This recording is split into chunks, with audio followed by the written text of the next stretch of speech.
In a world overwhelmed by noise, confusion, and uncertainty, there is a prayer, simple in words, yet infinite in depth, spoken by millions across generations and taught by the Son of God himself.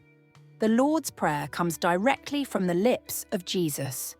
Found in both the Gospel of Matthew and the Gospel of Luke, it was spoken during a pivotal moment. The disciples had asked Jesus a simple question: "Lord, teach us to pray." They didn't ask how to lead, or how to perform miracles, or even how to preach. They asked how to pray, because they recognized that everything Jesus did flowed from a deep connection with the Father. Prayer was not an afterthought, it was the lifeblood of his ministry. In response, Jesus didn't give them a long-winded speech or a theological lesson.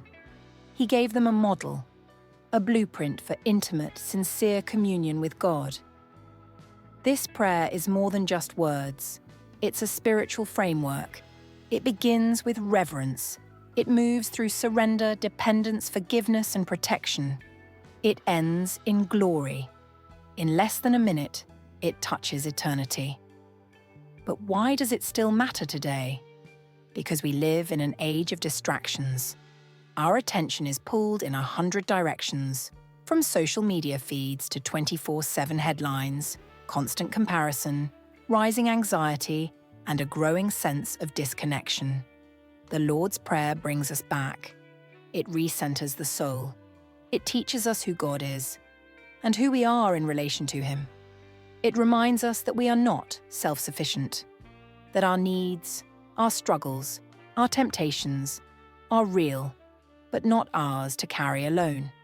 It's both ancient and timeless.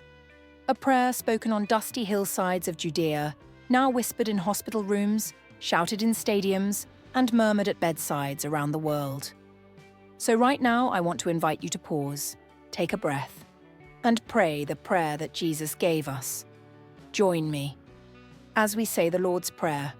Our Father who art in heaven, hallowed be thy name. Thy kingdom come, thy will be done, on earth as it is in heaven. Give us this day our daily bread. And forgive us our trespasses, as we forgive those who trespass against us. And lead us not into temptation, but deliver us from evil. For thine is the kingdom, and the power, and the glory, forever and ever. Amen. Let's take a moment to reflect on what we just prayed. Our Father who art in heaven. Not my Father, our Father. Jesus immediately reminds us that we are part of a larger family, a global community of believers, and he's not just a distant deity. He's a Father, a perfect one who sees, hears, and cares deeply. Hallowed be thy name. To hallow means to honor as holy. In a culture where God's name is often used casually or even profanely, this line reorients us. His name is sacred, set apart, worthy of reverence. Thy kingdom come. We're not praying for our empires to flourish. We're praying for God's kingdom, his rule of justice, mercy, truth, and peace to break into our world. And let's be honest, the world needs his kingdom now more than ever. Thy will be done, on earth as it is in heaven. This is one of the hardest lines to pray, because it means surrender. It means saying, not my plans, not my preferences, but your will, Lord. It's a radical act of trust in a world obsessed with control.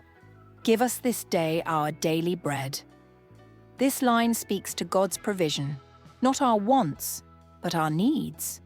Just as the Israelites gathered manna one day at a time, Jesus teaches us to live in daily dependence, to trust that what we need, he will supply, physically, emotionally, spiritually. And forgive us our trespasses, as we forgive those who trespass against us. Forgiveness is the heartbeat of the gospel. We ask God to release us from our debts, and in the same breath, we are called to release others.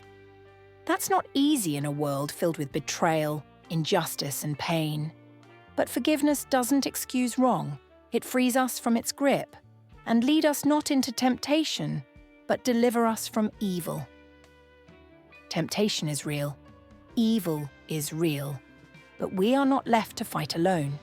This line is a plea for guidance and protection, for eyes to see the traps and the strength to avoid them. In an age of moral compromise and blurred lines, this prayer grounds us in holiness. For thine is the kingdom, and the power, and the glory, forever. It ends in worship.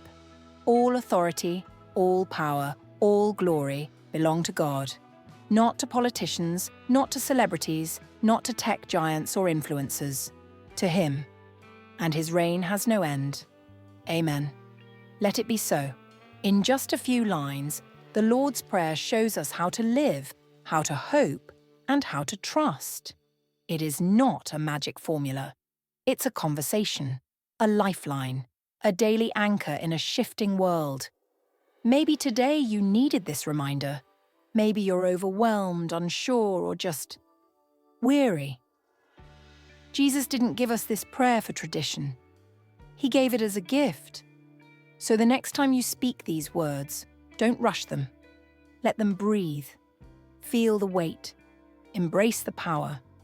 And remember, when you pray like Jesus, you touch heaven. If this message moved you, share it with someone who needs peace today.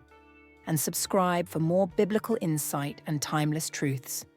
Until next time, stay rooted, stay faithful, and may God bless you and keep you.